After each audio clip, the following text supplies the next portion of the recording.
Can you increase watch time, view duration, audience retention, and video views without ever having to leave your editing desk? There's a tool for that, and it is called stock footage. Stock footage is simply a collection of videos usually held in like an online library that you can access through a website that you can download to enhance your videos, just like you would if you were using stock music in your videos. Let's take a look at two incredibly popular YouTube video formats that you can use stock footage to enhance the quality of your edits on. In a minute, I'm going to talk about vlogging, but first I want to highlight talking head videos like this one. Whether you're creating an instructional video, a story time, or just the top 10 list, it becomes more and more important in today's fast-paced world to use things called B-roll to enhance your videos. That's footage that you put on top of the content that you're talking to the camera about to illustrate the points that you're making or to depict the things that you're speaking on. Using this B-roll or cinematic footage is necessary because people's attention spans are really short nowadays, and having something always changing, adding visual interest to your footage or to your video can help your viewers stay focused on the substance of your video, which is hopefully the information that you're putting across in an audio form. For example, if I'm creating a video about ChatGPT and the rise of AI tools,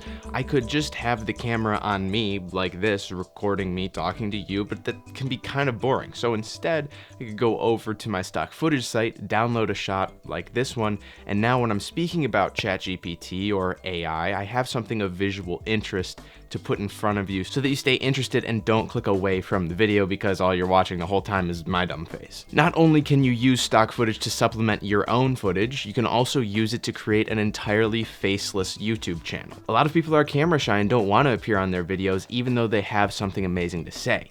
So if that's you and you have something amazing to say, don't hold that back just because you don't want to be in front of the camera. Using your voice, your knowledge, and stock footage, you can create an engaging, high-quality YouTube video without ever having to turn a camera on. In fact, I made an entire short film out of stock footage to prove it. Now, what about vlogging? I always found that when I was vlogging, I remembered to get the A-roll, which is myself talking to the camera, but I always forgot B-roll. B-roll is super important to your vlog because it sets the stage of where your story is taking place, but if you forget to shoot it, stock footage can actually help you tell that story without having to go back and film B-roll in a location that you were previously at and maybe can't even access anymore. On top of that, stock footage is often shot with tools that I personally don't have at my disposal. For instance, there's this client video that I was working on where I knew that a drone shot over a forest would be absolutely perfect to set the stage as an establishing shot for the film. But I was on a camping trip and I was hiking. I didn't have a good high quality drone to bring with me. So what did I do? I grabbed some stock footage when I got back home, and it was simple as that. The million-dollar question is, where can you get the best stock footage for your productions? Personally, ArtGrid and Artlist Max are my go-to sites. They actually share the same library, it's the same company.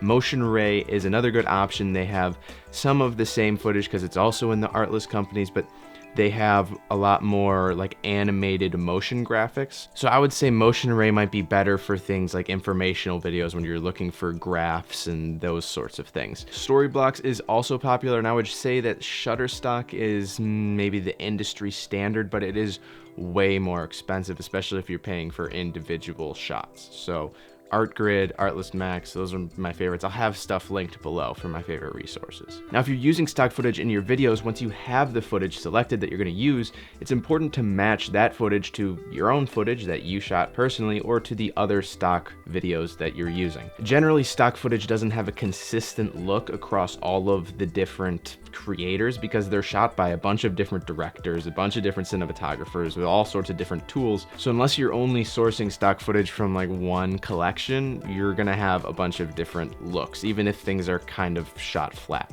The way that you fix this is in the color grade. So decide the look that you're going for your video, whether that's like a contrast desaturated look or something flat, more neutral, something really warm and cinematic. Tweak the color grades on the stock footage to match all of your own footage in whatever style that you choose. One good example of matching the color grade is on my second stock footage short film, where I was going for sort of like a dark nighttime gloomy vibe. And not all of the stock footage that I chose was intentionally shot like for nighttime. So I had to go through and change the color grade, make it a little bit darker, drop those shadows, drop the temperature for that cool moonlight look. And I think in the end, it turned out really well. If you want, you can check out that video right there for some inspiration.